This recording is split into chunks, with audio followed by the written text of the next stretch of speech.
Welcome to the Faber Show, where the focus is on helping you grow and preserve your wealth. Join us as we discuss the craft of investing and uncover new and profitable ideas, all to help you grow wealthier and wiser. Better investing starts here. Meb Faber is the co-founder and chief investment officer at Cambria Investment Management. Due to industry regulations, he will not discuss any of Cambria's funds on this podcast. All opinions expressed by podcast participants are solely their own opinions and do not reflect the opinion of Cambria Investment Management or its affiliates. For more information, visit CambriaInvestments.com. Today's episode is brought to you by Inspirato, provider of the world's most exclusive vacation homes. I just joined Inspirato and I can tell you they go way beyond a typical vacation rental. It's all the best parts of a vacation house: the space, the privacy, the kitchen and dining room, combined with the service you'd expect from a 5-star hotel. That means premium linens and furnishings, plus daily housekeeping, an on-site concierge, and much more. It really is the best of both worlds. From Turks and Caicos to Tuscany, you'll find consistent luxury. Right now, our listeners can receive $1,000 towards their first trip to one of their exclusive vacation homes when they become an Inspirato member. You can call 310-773-9474 and mention Meb Faber, or visit inspirato.com/MEbSentMe to learn more. That's inspirato.com/MEbSentMe. Welcome, podcast listeners. Today's show is going to be a fantastic one. Our guest comes to us from one of the most respected shops on the street, GMO, where he's a member of the asset allocation team. Prior to joining GMO, he is co-head of global strategy at SocGen. Also a prolific writer. He's written a handful of leather-bound books, a slew of papers. We're so happy to have him today. Welcome, James Montier. Thank you very much, Ben. Thank you for having me. So, James, in prep for this chat, I went and reread almost every paper I could find of yours, going back my sympathies for a start. Almost 20 years, and scanned your books because one of them is 700 pages, but had read them before. But I noticed there was a very kind of sharp break in around 2016 when you went from your photo was a kind of a very drab, wearing a dark shirt, to all of a sudden wearing Hawaiian shirts. Was that because your market outlook in 2016 became so much rosier, where you said, you know what, I think the markets, this is the time to be fully invested? Was that kind of why you changed the photo? Or if only that were the case. It would have been a lovely one. But no, yeah, I've always been a fan of dressing badly throughout my career. And I guess I joined GMO in 2009. And then when I joined, one of the things that the company was slightly nervous of was the fact that I was usually very badly dressed. And they decided that I should start to dress a little better. That if I was going to be have quite such outlandish views on the world, they prefer it if I looked staid. And I think over the intervening time, they have got used to me and I have got used to them. And I eventually decided I could return to showing my true colours, and hence the return to truly outrageous shirts. And indeed today I'm wearing yet another really quite hideous floral design, just to prove my ever-expanding wardrobe of tasteless shirts is still there. So no, it was sadly unrelated to any views on the market, much more to do with kind of GMO and I growing together. Well, you'd fit right in our Los Angeles office. Style advisory is equally as casual. So let's dive right in. You have had a market view over the past few years where you've kind of taken a look around and you said, part of the problem from our perspective when you look at the world's assets is nothing's cheap. So let's get the depressing stuff out of the way early. What's kind of your market view? Was it the same as it was over the past few years? How do you kind of view markets today? Yeah, very similarly. I think that things do change, obviously, but by and large, we're still trapped in this world where, frankly, you're reduced to playing a game of picking the tallest dwarf. Not a politically correct game, but the one I think we're forced to play at the moment, where you're essentially looking at pretty much almost every asset being expensive compared to kind of what we would think of as normal. And that makes asset allocation a real challenge, because through most of history, what we've seen is periods when, let's say, if risk assets, equities and the like were expensive, you could usually sit quite nicely in cash and safe haven assets like bonds and just sit on the sidelines and wait. But what we've seen in the last few years is this kind of much broader degree of overvaluation that really is, I think, a serious challenge for trying to put together an investment portfolio that's going to generate kind of half-decent returns on a forward-looking basis. And so let's talk specifically with everyone's favorite investment, U.S. stocks. And you guys do so much work on valuation, and we've certainly talked a lot about it here on the podcast before. And I think it's something that people really struggle with. And maybe talk a little bit, just kind of briefly, on what you think your framework for thinking about valuation is, and any particular favorite ways to think about it as a process as well. Sure. So that's an excellent question, because the way we tend to look at it is to start from accounting identities. And the nice thing about accounting identities is they have to be true. So if you're thinking about an equity or an equity market, you can essentially say, look, there are 4 ways you get paid for owning an equity. You could get a change in valuation, a change in profitability, you'll get some growth and some yield. Now, ex post, I can always decompose your returns into those component elements. And when you do that, what you see is in the very long term that it is all the growth and yield that give you your equity return. In the shorter term, it is always the PE and margin, so the kind of cyclically adjusted bit of the valuation, if you like, that generates all the volatility. So to take that from an accounting framework into a kind of forecasting framework, you obviously have to say something about where you think those variables are going to go. What we do is say, over the course of the next 7 years, things should return to normal. And we can talk a little more about what normal is if you like.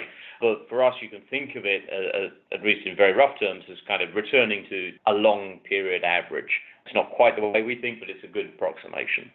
So what you do is you say, okay, PEs today are pretty high. They're coming back to normal. Margins, profitability, pretty high. That should come back to normal. You'll get your yield and your growth.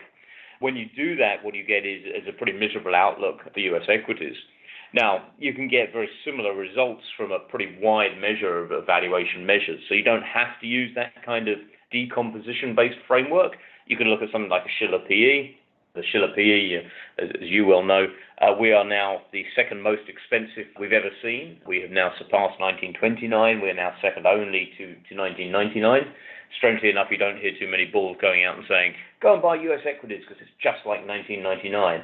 They've kind of worked out it wouldn't be the world's best sales pitch. But that is the reality of where we are from valuation perspectives. You could look at things like the pricing of a median stock. If you don't want to look at the market cap average, you could just look at the average stock. You get a very similar picture. If you're looking at something like the average stock's price to sales multiple, it has never been higher.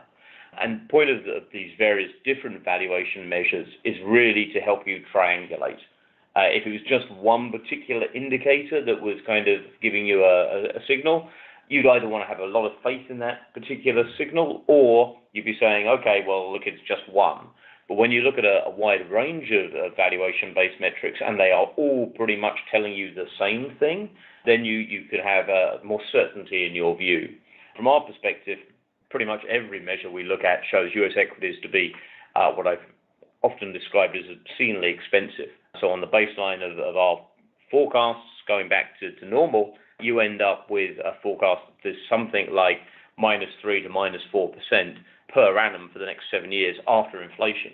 So those are real terms, which is a pretty damn depressing kind of outlook to have. So you mentioned, it's funny, you say pretty much every valuation metric, but we've written on Twitter about this and been on the podcast and say, can someone please find me any valuation metric that says stocks are cheap? And I've yet to find one, but you talk a lot about this in your writing. You know, your early part of your career was mentioning so much research on behavioral investing. And to your credit, one of the things you often talked about is says, look, so many analysts and portfolio managers and people in life in general spend so much time just confirming their views. And so let's maybe take the flip side. Is there a good argument for, we're looking around and we see everything's expensive. Is there an argument where either that's okay or this works out in a way, or Elon Musk finds a new element on the moon that gives us free energy? I mean, what's a scenario if someone was to break down your argument? Is there any valid points that you think, okay, maybe this is a possibility that this may not be so bad? I think that we spend a lot of time trying to engage in exactly that activity. So one of my primary jobs here is kind of to play devil's advocate and pull on all the strings. And I've spent a huge amount of time over the last 2 years trying to find a decent explanation as to why this time is different, if you will, those terrible words. But in general, I haven't been able to construct one. Right? Every argument I've come across, I just find to have some sort of logical flaw in it. So probably the most common one is low interest rates. Low interest rates justify high equity valuations. The problem with that is, if you think about it from just a simple dividend discount model perspective, if you think about it, your top line of your dividend discount going out into the future is the cash flows you expect to receive. The bottom line is the discount rate that you're using. Now, there's a reasonable argument, I think, to be made that the discount rate that you use can actually be independent of the interest rate, but let's assume it isn't. Let's assume it is a function of the interest rate. And therefore, the interest rate drops are discounting those cash flows by a lower discount rate. Therefore, you should end up with a higher valuation. The problem I have with that argument is I don't think the discount rate and the growth rate are terribly independent. So those cash flows going out across the future are going to be lower because growth is lower. And the reason the discount rate is lower is also because growth is lower, i.e. low rates because growth is weak. What you actually end up with is an unchanged valuation, right? You end up with lower returns going forwards for sure, but you don't change the valuation. And so I have a hard time with pretty much all the explanations I've come across for why high PEs might be sustainable. There's Jeremy Siegel and his attempts to kind of, as ever, meet a bull market that he loves. And the whole idea, well, what we'll do is replace the kind of Shiller PE 10-year moving average with whole economy profits instead. The problem with that is manifold, but not least of which is you don't own the whole economy. You own the listed sector. That's what you're actually interested in. The big argument that kind of people use to attack the Shiller PE is, well, it includes 2009, and 2009 was a dreadful year reflecting 2008. And yes, that is true, but it actually doesn't make that much difference. If you look at something like a Hussman PE, which instead of using a 10-year moving average of reported earnings, says let's use the past peak cycle earnings, you get exactly the same picture as you do with the Shiller PE. So it has nothing to do with 2009 being included. So all of these kinds of arguments get thrown up all the time about why a particular metric is wrong or there is some explanation. But so far, I have been completely unable to find one that actually kind of holds water, that you can test empirically and say, yes, that is the case. Like with interest rates, if you look at real interest rates through history and you plot them against, let's say, Shiller PEs, you'll find there's no relationship. So as compelling as it seems that low interest rates could justify high PEs, there isn't a shred of evidence that they ever have done. And therefore, you're acting on faith. It's funny because so many famous investors often recite this message where they say equities are allowed to be more expensive because interest rates are so low.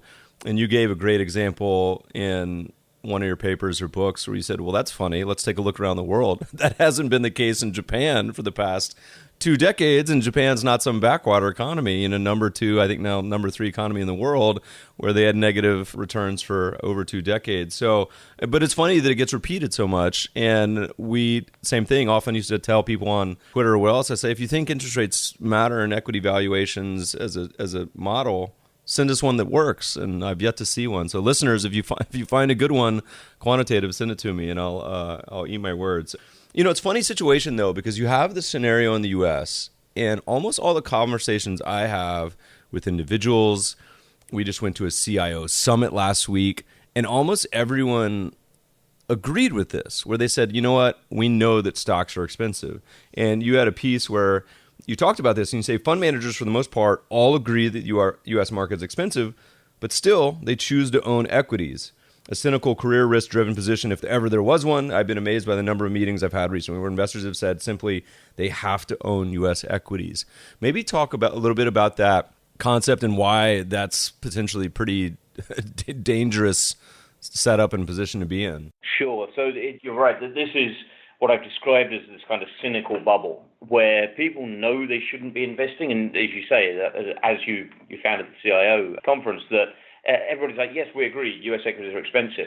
And I had a bizarre meeting earlier this year on the West Coast of the States with a well-known endowment. And we spent 20 minutes running through all the valuations, and they were nodding away. And I was like, oh, this meeting is going really quite well.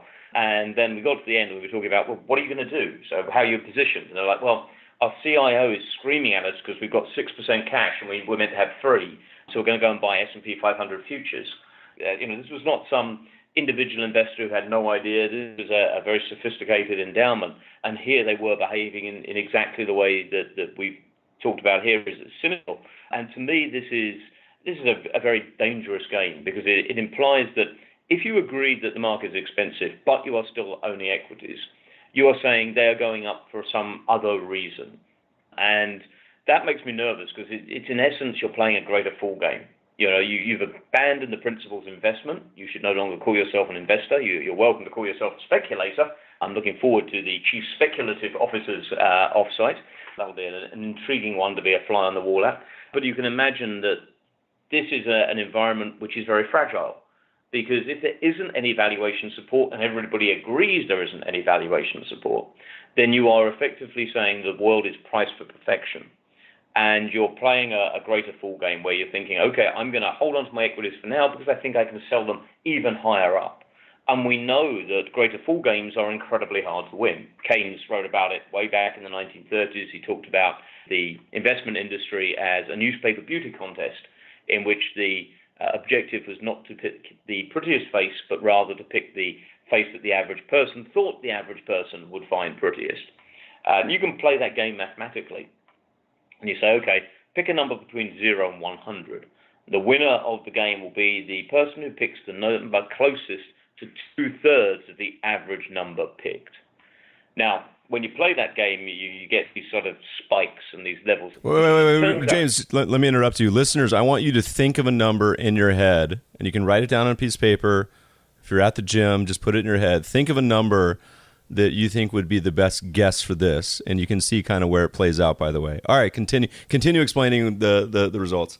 So cool. You play this game, and I played it with over 1,000 professional investors, and it's about the third or fourth largest game I've ever played, and the only one purely amongst professionals. But you get these spikes, and these spikes kind of represent levels of thinking. So you get a spike at 50. These are what I've called the kind of Homer and Simpsons of the investment world. They've gone 0, 100, 50. So they've not shown an enormous amount of intellectual prowess in playing this game. Then there's a kind of spike at 33, who think everybody else in the world is Homer. Then there's a spike at 22, who think they're pretty smart. And then there's usually a spike down at 0. And 0, you find all the economists, the mathematicians, and the game theorists of the world, because only these guys are trained to think about these problems and solve them. And it turns out the only stable Nash equilibrium outcome is 0. So only when everybody picks 0 is 2/3 of 0 is still 0. Hence, it's the only stable outcome. But of course, it's also completely wrong, because you are not playing a bunch of economists and game theorists and mathematicians. Generally, what you find is the average number picked in these games turns out to be around about 25, 26, which gives you a kind of 2/3 average about 17. So in the particular game I played, what we found was only 3 people out of 1,000 managed to pick number 17. And the point of that game was just to show how hard it is to be exactly one step ahead of everybody else. And yet that's exactly what you're doing. If you're saying, you know what, yes, these equities are expensive, but I know better than everybody else. I'm going to carry on holding them. I'll sell out before the top.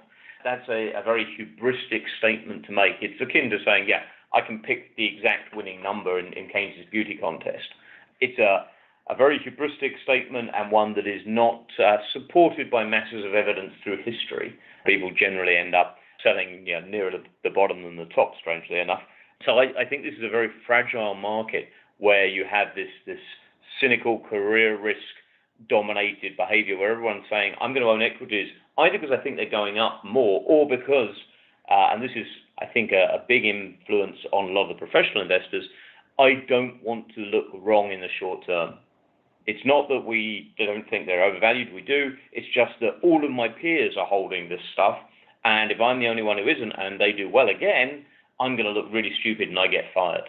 And that's why we often talk about career risk being such a dominant force in market behavior, because it is one of those things that forces people to do strange things like owning overvalued equities, which they know they're doing. but they're doing it because the fear of missing out is just so great. It's funny. It kind of goes back to that old Charlie Munger line where he says, I've heard Warren Buffett mention this many times, where it's not fear and greed necessarily that drive the markets, it's envy. And envy being that part where you have a market that's appreciating in valuation, and particularly when it gets into the bubble phases, the envy, if you're probably a logical investor, rational, maybe sitting it out and all your neighbors getting rich, is really, really hard thing to sit by why everyone else is having fun. You talk a little bit about risk and volatility and how they equate, and you have a chart that you've popularized that I love that I think puts it into a better framework for a lot of investors. So you all publish your forecast and you say, look, U.S. stocks returns probably going to be negative, but there's a chart that looks at valuation and or forecast for valuation, but same thing, and then future drawdowns based on that valuation. And maybe you could talk a little bit about that and what that kind of means, because I think when people put it in terms of potential loss rather than, hey, yearly the returns may not be so good, but the actual magnitude it probably means something a little more tangible for a lot of people. Yeah, I think it kind of triggers the fear response much more, right? The idea that you're going to get lower returns than you've had historically it's just not that terrifying. But when you look at a chart of drawdowns on the same basis and you plot the PEs on the market against the subsequent kind of 3-year drawdown, you get exactly the same relationship, kind of monotonic pattern, where the higher the market is, the worse the drawdown actually gets. And that's not a huge surprise, right? But it really does reinforce in people's minds that, hey, what I'm doing here is playing a very dangerous game. When markets are priced for perfection, if they fall short against that expectation, the downside is really high. Whereas if markets are priced for kind of really bad outcomes, then it doesn't take an awful lot to exceed the outcome. And even if they disappoint, if people are really pessimistic, it's hard to disappoint by that much. And you can see it in action in kind of 2008. So in late 2008, I actually turned bullish, which is a rare state of existence for me. And I was really excited because I was running deep value screens. They were throwing up really good names. Even things like Microsoft were appearing on a deep value screen. I never thought I'd get the opportunity to say, go and buy Microsoft. But it was a world in which people were picking up the Wall Street Journal and the Financial Times every day and seeing stories about how the world could end tomorrow. And the reality was, from my perspective, look, if you looked at the kind of levels of valuation we were getting towards in some places, this was the level where it was really hard to imagine a permanent impairment of capital on an ongoing basis. Therefore, you should be wanting to deploy capital. It didn't mean markets couldn't go down more. Of course they could. But as long as you had a sufficient time horizon, let's say 5 years, then you were likely to be buying at pretty attractive levels of valuation. The flip side of that is where we are today, where markets are very expensive in general, and in particular in the US. Therefore, the risk you are running is that the drawdown is much more severe. Now, it could be that this time is different, that actually we see a prolonged period of the market going sideways. You're still going to get those low returns, you just don't get the crash.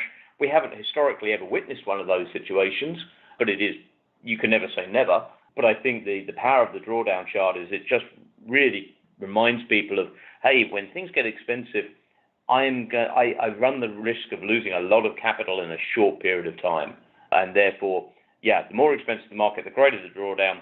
That's something I should really be worried about, because we know that people, when they suffer losses, tend to really hate them, and therefore they sell. And so it's not just that they suffer the drawdown, it's often that triggers psychologically this kind of revulsion. People then sell at, of course, just the point in time when things are actually beginning to look a little bit better.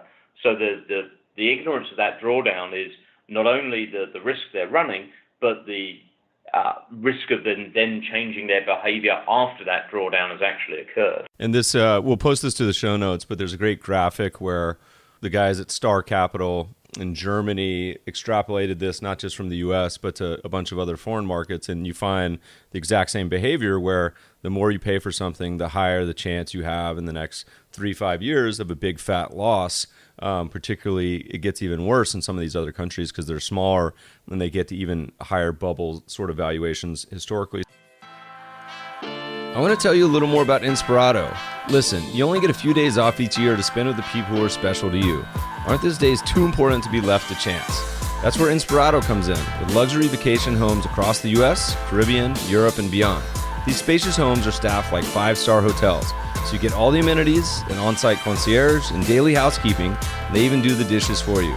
That's why I became an Inspirato member. You can travel all over the world and get the same luxurious experience whether you're in Nantucket, Sonoma, Spain, or anywhere else. Y'all know I'm a skier, so I can't wait to check out their ski homes in Colorado and Montana. Members also get access to their Jaunt program, which offers incredible savings on luxury vacation homes and thousands of 4- and 5-star hotels around the globe, which is great for a business traveler like me. Let Inspirato take care of the details so you can focus on making the most of your vacation.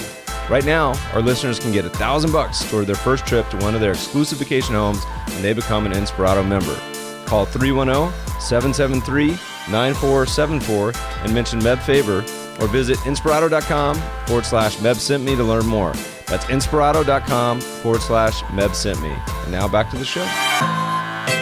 So let's say you got people listening to this and said, all right, Meb and James, you've already ruined my morning workout. I can't go to sleep tonight. What's you've given me the diagnosis. What's kind of the prescription? So if you're a longer term investor, I think the challenge for so many people is they want to think in binary terms. So either I got to be all in or all out. What's the kind of prescription for what people should be doing if they recognize kind of some of the characteristics of what we've been talking about, particularly with U.S. stocks so far? So I think there are kind of four options that people could pursue. Not all of them have equal merit, but I think there are 4 options. And I'll walk you through them, and then we can talk about the kind of the favored one out of the 4, if you like. The first one is concentration. You could just say, you know what, I'm going to own the thing that I am most optimistic about, which in our case is emerging market value stocks. Now, we don't think they're particularly cheap, but they're a lot better than pretty much anything else on the planet. So you're still picking the tallest dwarf. You're still saying, hey, look, this thing's expensive in absolute terms, but it's a lot better than everything else. So that makes me slightly nervous on that particular approach. But you could go down that path, right? So concentration is one way of doing it. And my boss, Jeremy Grantham, has talked a lot about the idea of the Stalin portfolio. And that's kind of an extreme concentration portfolio. So the idea there is Joseph Stalin comes up to you and says, hey, look, I want you to run my pension fund. What I want is 5% after inflation over the next decade in per annum terms. Off you go. If you succeed, you get a pension of your own and you get a nice little dacha on the Black Sea. If you fail, you get a bullet in the brain. So it really focuses your mind on kind of, okay, how am I going to deliver that return objective? If you were going to be Rip Van Winkle and sleep for the next decade, you would have to own emerging market value stocks because that's the only thing that gets you close to achieving that kind of return target. I don't think it's a portfolio that anybody would run for lots of different reasons, one of which is the chances are they're not going to Rip Van Winkle, right? They're not going to just fall asleep for the next decade. They're going to be looking at their portfolio and updating their views as they go. And that's one of the problems with concentration is you're kind of giving up the right to rebalance terribly painlessly because you're saying, okay, I've bought these emerging market value stocks. Let's assume they get cheaper, i.e. you're wrong in the short term. You haven't got any more capital to deploy. You're kind of just trapped there. So there are certainly limits to concentration, but it is one of the options. The second option is to say, well, use leverage. This is kind of the risk parity solution, if you will. Hey, look, returns are low. To get better returns, what you need is to leverage up your portfolio. Now, the problem I have with leverage is that it is largely incompatible with a valuation-based approach, right? A valuation-based approach is kind of what Howard Marks has referred to as an I don't know way of investing, by which he means that value investors are essentially agnostic about the path an asset takes. So cheap assets can always get cheaper, expensive assets can always get more expensive, at least in the short term. If you are using leverage, you are saying, hey, I know something about the path that this asset will take back to fair value. That is it's a difficult statement to make for a lot of value investors. It's not one that I feel terribly comfortable with. And you can look at someone like Julian Robertson, right, the value investing genius who ran Tiger back in the late 1990s, and he shut his fund down in 1999 because he was using leverage and a valuation-based approach. He was long value, short growth, and of course he was getting essentially killed on both sides of that trade And eventually he just couldn't be bothered to deal with clients anymore and said, you know what, I'm just going to shut it down to the public. He continued to run it privately, did very well out of it, but the margin calls were pretty unpleasant, as you can imagine. So using leverage, you need deep pockets and you need a degree of confidence about the path that asset's going to take, which I think are two kind of big hurdles to overcome. The third possible path you could say is, well, seek alternatives, right? So far I've talked about listed equities, listed bonds, currencies. What about all the other assets, private debt, private equity, all these so-called alternatives? The problem I have with alternatives is most of them are not genuinely alternative, by which I mean they are not magic beans, they're not unicorns, they're not somehow uncorrelated sources of return. Best example is probably private equity. If you think about private equity, what does private equity do? Well, it takes public companies and turns them private and then uses leverage. So in essence, private equity returns in aggregate should be public equity returns plus leverage minus costs. So you can clearly see that private equity is very much going to be a function of public equity. They're going to be highly related. If you're looking for companies to take private, where are you taking them private from? Well, you're taking them from the public market. We've established that public markets are expensive. Therefore, these deals are being done at expensive valuations, and therefore your returns are likely to be lower. So I think as long as you think of alternatives as being different ways of owning standard risk, then you get an idea about what an alternative truly is. And just like every other asset or strategy, there will be times when it is attractively priced and times when it isn't attractively priced. So a good example that we hold in some of our portfolios, merger arbitrage. Merger arbitrage is a strategy that we think of as just like equity. It's underwriting the same basic growth risk as equity investment, but it has a very different duration profile. Standard equities have duration, depending on how you measure it, is somewhere between 25 and 50 years. The duration for a merger arb deal is somewhere between 6 to 18 months. So it's got a very different payoff profile. But it's something you only want to engage in when merger arbitrage or the deals you can find are attractive, clearly. So it's as valuation dependent as anything else you do in investing. Which leaves you with the final path. And this is my preferred path.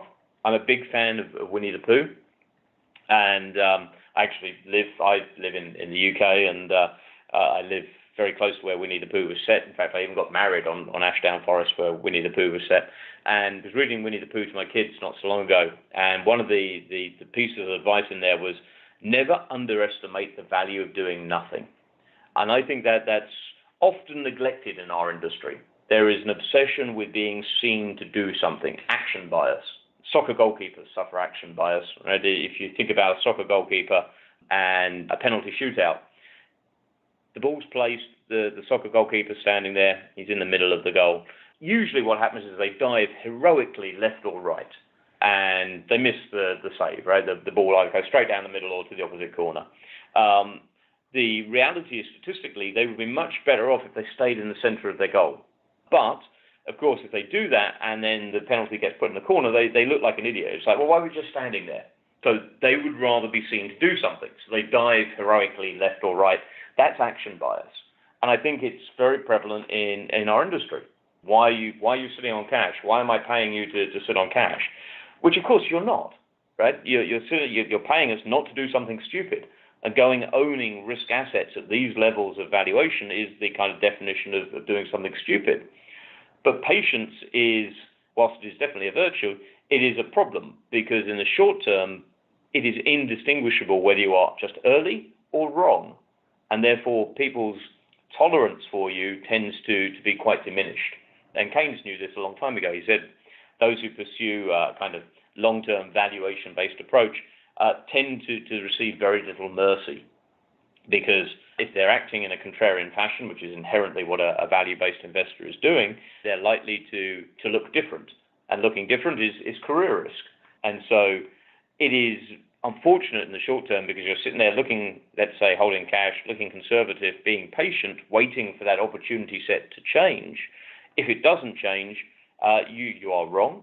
And if it does change, well, nobody's going to thank you anyway, because they've probably had a lot of investments that were once worth a lot more than they are right now, and therefore you're not going to be terribly popular. So no matter what you do, you're kind of doomed. And that I think is one of the challenges to being patient. But to me, it is the most sensible thing to do when there is nothing to do, which is, I think, a good description of the current asset environment in general. Don't do very much, right? Just sit there, be patient, wait until a better opportunity set presents yourself. Now, the risk you're running, of course, is it never does. The more years that go by with me in markets, the more I think that, there's certainly absolutely nothing wrong with cash, and people erring on the side of having more cash, are never going to really regret it as much as the people that do the opposite. And you had a couple good comments in some papers that tie back to what you're talking about. You said that if you look back in the history of investment, it seemed like people really started from the standpoint of a blank slate, why should I own this investment? But really it's transitioned over the years to being more kind of a, why shouldn't I own this investment? And on aggregate, most of the academic literature shows that all these big, huge, massive institutions that invest real big money, they end up all owning the global market portfolio anyway. But so here's the challenge when we're thinking about expectations. Almost every study shows that investors expect 10% plus returns. The dang millennials are up around 12 because they've never seen a bear market. And so everyone's focused on performance. And you had a good quote in your little book of behavioral investing where you were talking about baseball, but you then segued to say, we obsess with outcomes over which we have no direct control. However, we can and do control the process by which we invest. As investors, this is what we should focus upon. The management of return is impossible. The management of risk is illusory. But process is the one thing which we can exert an influence over. Maybe comment a little bit about kind of developing a good process. You mentioned this poor opportunity set today and, kind of how it's hard. But you also talk about in I Want to Break Free, you said clients really should be looking for managers that is based upon not past performance, but rather process, and then kind of let them have at it. Maybe any comments or thoughts you have there, and we can go. Sure, absolutely. So process is key, right? And you see this with athletes, and as you say, I talked about baseball in one of the notes there, but you talk to professional athletes, and they're not thinking about winning. As counterintuitive as that seems, given that is what they are obsessing about at one level, it is not what they focus on, because they can't control it. The only thing they control is if it's a sprint, the way they run their race. And so process is key. It is the one thing that everybody can control. And having a good process, I think, is no guarantee of good returns. It just puts you in the best place to get kind of those good returns. Doesn't guarantee them, but at least if you keep doing the right thing and do it repeatedly, eventually it should lead to better outcomes. From an investment point of view, process is really kind of behavioral self-defense. It is saying, okay, look, I'm human, therefore I know I'm going to make behavioral mistakes. And there are a huge range of them. The psychologists have spent decades and decades documenting how we all think oddly about certain things. The key is to say, okay, let me look at the way I invest and identify a couple of the big mistakes I keep repeating, and then think about how I might begin to protect myself against those. So earlier we talked about confirmatory bias and the habit of looking for information that agrees with us. It's incredibly easy to do. I think these days it is perhaps the easiest it has ever been to do, because with everybody reading online media all the time, it is very easy to only look for the opinions that happen to agree with you. If you tend to stumble across somebody who disagrees with you, you dismiss them as a gibbering idiot anyway. You're like, the fool, what they know, and then you retreat back to reading the stuff that you agree with. That is made a lot easier today by the way that we can handle media in an online setting. So I think, confirmatory bias is certainly a big risk. So getting into the habit of saying, where could I be wrong? What would it take me to be wrong? How can I set this problem up so that I'm exploring the opposite point of view in an objective fashion? And it crops up throughout all of human behavior. These biases are pretty constant. There's a great book by Brian Wansink called Mindless Eating, which I love. And it's all about how these biases show up in the context of food. and he had one where there was a refillable soup bowl. So people are eating soup at a restaurant table. What they don't know is the bowl is actually refilling from underneath the table. So they're not making any dent in it. And they massively overeat because they're just completely unaware of the fact that they're just consuming more and more soup. They're like, oh, my bowl's still full. I must eat more. Totally oblivious. There was an experiment done where they put red food dye into white wine. And people were like, oh, yes, I can smell tannins and oak and heavy redness. And you're like, you idiot, it's white wine with red food dye. It's completely false. But it's these perceptual biases and behaviors show up in every aspect of life. And investing is going to be no different. And so thinking about how you build an investment process that is at least robust to some of this, I think is very important. So the way we do it, or one of the ways we do it, is by putting valuation at the very heart of everything we do. Because we know that we too are human beings. So we're going to pick up the newspapers and sit there and see these stories about either how good everything is or how bad everything is, depending on where we are. And you're going to start to kind of build that in. Having the advantage of a valuation-based framework is effectively turning a behavioral bias, which is anchoring, hanging on to kind of sometimes irrelevant information as the basis of decision-making, and actually turning it to your advantage. So there was a good example of anchoring was some German judges, and they were asked to sentence people to jail. But before they did so, they had to roll some die. And the die were rolled, and they were rigged. So they either gave the answer of 3 or 9, depending on which set of dice were being used. And what was interesting was the judges' sentences were directly proportional to whether they happened to roll a 3 or whether they happened to roll a 9, irrespective of the situation of the crime.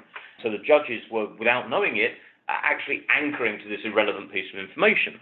So rather than anchoring to news stories or value at risk models, think about anchoring to valuation. Because then, let's say the world falls apart like it did in 2008, 2009, early 2009, you're sitting there, you're looking at valuations, you're going, wow, this is a tremendous opportunity. I can buy assets that are 10, 11, 12 real. Conversely, in 2007, you're sitting there going, I don't want to own assets because these things are hideously expensive. Why would I want to go and buy some? So it doesn't make any sense to go and buy in that kind of environment. I'm going to keep my powder dry and go and invest when the opportunity set is better. So that valuation framework helps you have an anchor that is actually sensible rather than clinging on to something that is essentially random noise, like the newspaper headlines. So I think you can do that in lots of different ways. You can do it with stock valuation as well. So rather than building a dividend discount model or discounted cash flow model, where we know, I used to work, as you know, with analysts for a very long time, and I knew the way they built their models. They'd look at the share price and they go, oh, I want to be a buyer. I need to have a share price target that's 10% higher. Therefore, I'm just going to notch my growth up until I get my DCF to be 10% higher than current price. So you know that they're not using a DCF in a sensible fashion. Rather than falling into that trap, reverse engineer the problem. So say, okay, what do I need to believe to justify today's valuation in terms of growth? And then have a conversation around whether that growth is actually deliverable or not. And one of the things I do is I plot a histogram, if you like, of all the companies in history that I can get my hands on and show where their growth rates are. And then I can say, okay, well, let's say I pick a stock and it's in the 99th percentile. Why do I think this stock is going to be in that 99th percentile? Whereas if it's down in the 5th percentile, I'm like, well, pretty much everybody hates this stock. It's really beat up. What could go wrong? Let's have a conversation about the risks. But in general, I should be pretty much predisposed to that because expectations are very low. So it's a good way of kind of flipping the problem of anchoring to the share price on its head. So these are all kind of good elements of process that can try and make you behaviorally robust. We talked about triangulation, looking for different signals and seeing if they all agree. That makes you more confident. That's good, right? If they're all different, well, you've got to be a little more circumspect about your outlook. So I think process is vitally important because it's the one thing an investor can control and really help them admit that their own worst enemy is likely to be themselves. It's funny. I just had a conversation with a fairly well-known investor the other day, and he called me, and we were walking through our funds. He goes, okay, Meb, tell me, what's your best fund? Which fund? He goes, which fund has the best performance? And as soon as he said that, I closed my eyes. I was on the phone, so he couldn't see me do this, face palm. And because I just knew where this is going. And I said, okay, but I try to be a good sport. I said, okay, just out of curiosity, like performance over what time frame? You talk about 1 month, 1 year, 3 years, 5 years. And he goes, oh, like I'm a sophisticated investor. He's like, tell me your best risk adjusted performance. I was like, do you want it absolute? Do you want it relative to the benchmark? And he goes, okay, both. Give me absolute best. And then I go, just out of curiosity, like I assume you're asking this because you're looking for the one that has the worst trailing 3 and 5 year performance. You can invest in that one, right? And he said, no, why would I do that? I said, okay, well, this whole framework is backwards because you're going to end up doing what every institution does, which is chasing performance. It's so seductive and easy. And it's one of the reasons I became a rules-based quant is I identified I have all of the behavioral biases and in some in spades. I'm overconfident.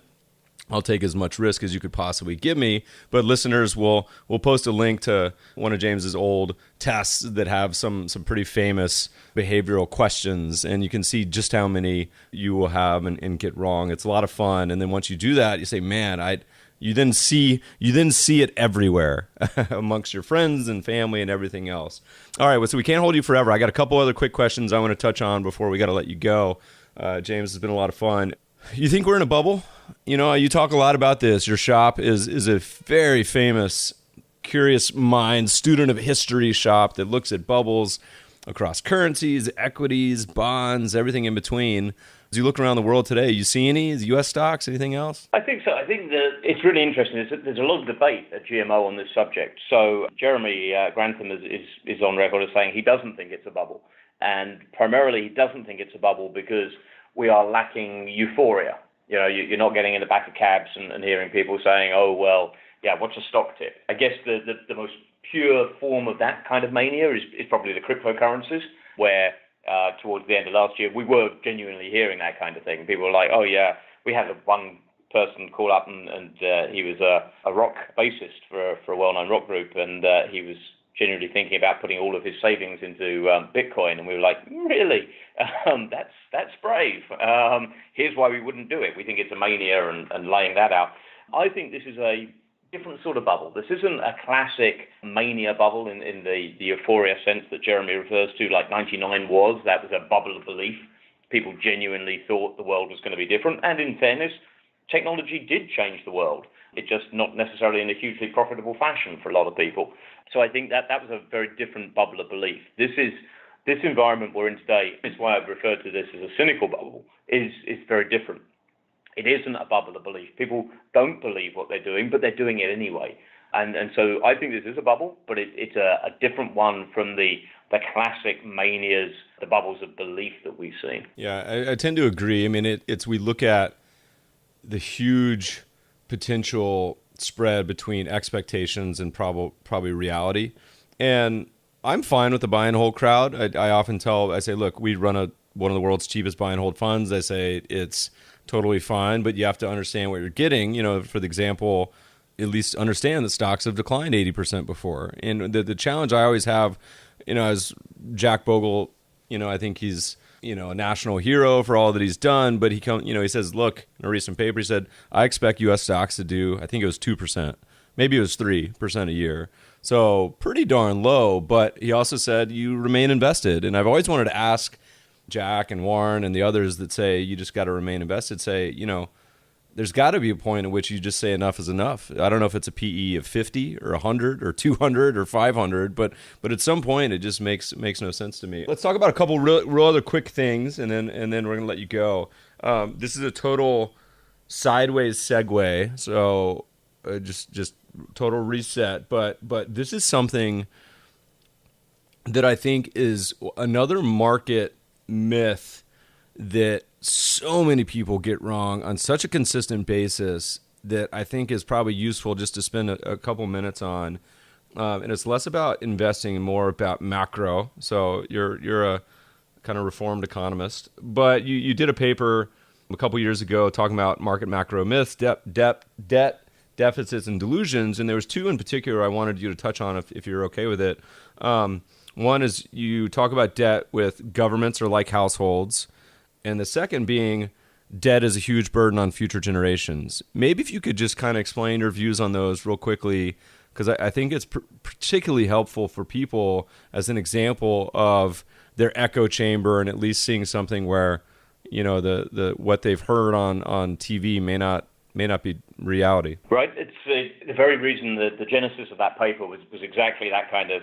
I was getting really annoyed by people spouting and repeating these kinds of things without really thinking about them. And the first was, that households and governments are very different. So if a household takes on debt, it has to repay it. It has no choice, right? And it's a real asset transfer. If a government issues a bond, it will repay it, but it has a very different way of repaying it. It owns the printing press. It will always be able to print money to repay its debt. And that's a very different dynamic. So a government's debt is very different from a household's debt. And yet, a lot of the analogies you hear, like we're living beyond our means, those kinds of things, the fiscal position is unsustainable. They're really ways of kind of taking the household view of the world and imposing it on governments. And they're very different things. A government actually doesn't have to issue debt at all. It is perfectly possible that a government could just finance all of its spending through printing money. And the very term printing money, it kind of sends shivers down people's spines, and they start thinking about the Weimar Republic or Zimbabwe or some of these kinds of examples. But it's not that the printing money is per se a way of generating hyperinflation. It isn't. Hyperinflations are actually generally associated with huge supply shocks. In the case of the Weimar Republic, it was the fact they had to pay repatriations to the Allied forces and had to do so in hard currency. So they had a huge supply shock and also, of course, had lost most of their capital output through the loss of the war. And in Zimbabwe, the output shock was really about a huge amount of transfer of not being able to produce their own food, which they used to be able to do and then didn't because they decided that they weren't going to bother running the farms. There was a huge output shock. They had to go and buy food on the international markets, and that was denominated in dollars. So suddenly they had this huge debt burden that they weren't expecting in a currency that wasn't their own. So I think people kind of hear the words printing money and panic. But if you think about it, a government can print money and just not issue bonds and say, we don't need a bond market. Norway, for instance, has a bond market essentially for fun. It doesn't need one. It has a huge sovereign oil fund. It doesn't need to go out and actually issue bonds, but it does so because it thinks there is some convenience to having a government bond market. But it is perfectly possible for a government to always repay its debts, assuming those debts are issued in their own currency.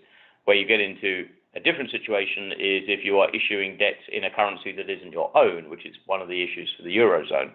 So that is one of the big differences between households and governments. And I think people use these household analogies as an example of a way of kind of forcing a set of political beliefs on people that actually are at odds with the economic reality. The other one that you mentioned was kind of this future debt debt as a burden on future generations. Well, if you think about it, who do you owe this debt to? So, if you're talking about US debt, let's assume just for a minute, we'll make this simple, that all US debt is owned by US citizens. So that debt, when it gets paid, is paid to US citizens. It's a debt we owe ourselves, not anybody else. And it isn't an intergenerational transfer because the assets are still going to be there, right? They can run the money and there isn't any intergenerational aspect from it. It's just a myth that there is this tremendous burden on future generations because they also will own both the asset and the liability. And as we know from any asset and liability, they have to net to zero. Now, it is perfectly possible that there are big distributional consequences to that. It might be that, Bill Gates and Warren Buffett's grandchildren end up owning all of the assets and everybody else has the liability, which is unfair in lots of ways and is not necessarily a good outcome. But it isn't about intergenerational transfer. It's a cross-sectional transfer. It's a within-society transfer, not one where the baby boomers are suddenly going to impose this huge burden on the millennials. It's one of those classic bits of nonsense that gets spoken. People kind of believe because it seems compelling and obvious, but when you actually think about it, it's just total nonsense. Yeah, I think you framed it, and this is a great way to think about it. This may have not been you, but I'm going to credit you with it anyway. Is it said, if we just behaviorally change the phrase from national debt to national savings, it would probably change people's perspective. I remember watching Mr. Robot once in the first season, and the premise was he's like, all right, we're gonna do this bug, and it's gonna wipe out all government debt. And say, you moron, you're also wiping out your grandmother's savings, your father's pension plan that invests in this debt. You're wiping out your brother's Illinois retirement plan, and all these examples of people forget that it's actual savings as well, and it's asset and liability match. Okay, two more quick questions. We're gonna have to let you go. This is one we ask everyone. We say, as you think back, wind back to your early days, recent, late, whenever it could be, what's been your most memorable personal investment? It could be great, it can be terrible, it could be a trade, it can be anything. But what's the one that kind of pops into head as being the one most memorable in your career? So the most memorable one in my career is a mistake, and it was in probably about 1995, 96, somewhere around about there. I was busy looking at Japanese bonds, and they were yielding something like 3% at the time. And I wrote an analysis saying that there was no way on earth Japanese yields could ever go lower. And I watched them halve, and halve yet again. And really that triggered a lot of thought after they halved like 4 times into why on earth I just managed to get it so horrifically wrong. And that led to me to that piece that I wrote on debts, deficits, and delusions, because I was at that time using a very kind of standard way of thinking and hadn't really kind of questioned anything. And so when I went back and questioned it, I was like, Jesus, yeah, I just completely cocked that up. It was a terrible, terrible idea. But it was a very humbling experience. And markets have an amazing gift for reminding us of the need to be humble on a regular basis. That's the famous Widowmaker. At least you didn't go short these bonds. Yeah, right. It really, yes, it could have been for me as well. But that's such a good example, too, of markets doing things that, you don't expect. I mean, for at least me personally, seeing negative yielding sovereign bonds has been a interesting eye-opener that I wouldn't have even thought possible, probably 10 years ago. James, I hear you got your Deadpool fanboy outfit on today to go see that. You already seen the movie? You getting ready to? Indeed, I went to see it last week. So you're a Marvel or DC guy? I'm a Marvel guy. DC, I think DC used to make really good stories, but they make terrible bloody films. And Marvel, I think, have just managed to nail the combination of that transition from good stories to great cinema. I grew up as a comic collector. The most decent thing my parents ever did to me, they said growing up, and we grew up in a typical middle-class family, they say, Meb, the only thing that you're allowed to spend whatever you want on is books. And so I took books to mean comic books, and proceeded to then sign up for about 20 different comic book subscriptions. And about a week later, every day in the mail, a comic book showed up, and they just kind of smiled and said, look, you got us on this one. So my mom to this day, bless her heart, she's the #1 podcast listener. Hey, Mom, she is storing about, I don't know, let's call it 4,000 comic books in her basement. But the best lesson on this altogether was that, I said, maybe they'll be worth something someday. Who knows? Or kids will want them. And then she dug out some like Lone Ranger, not even Lone Ranger, some like Western comic book she had growing up. And the 4 of those are probably worth more than all 4,000 of mine put together, and not even close. So goes to show she's the best investor in our family. James, it's been a blast. Where can people find your writings, follow you? What's the best place? All on the GMO website, which is www.gmo.com. You can register for free, and pretty much everything is on there. Awesome. James, thanks so much for taking the time today, and enjoy the Deadpool movie. It has been a real pleasure, Meb. You keep well, my friend. Listeners, it's been a blast. We'll post all the show notes at mebfaber.com/podcast. We now, our preferred app is Breaker. Check it out. And if you like the show, hate it, leave a review. Let Jeff and I know. Feedback at themebfabershow.com. Thanks for listening, friends, and good investing.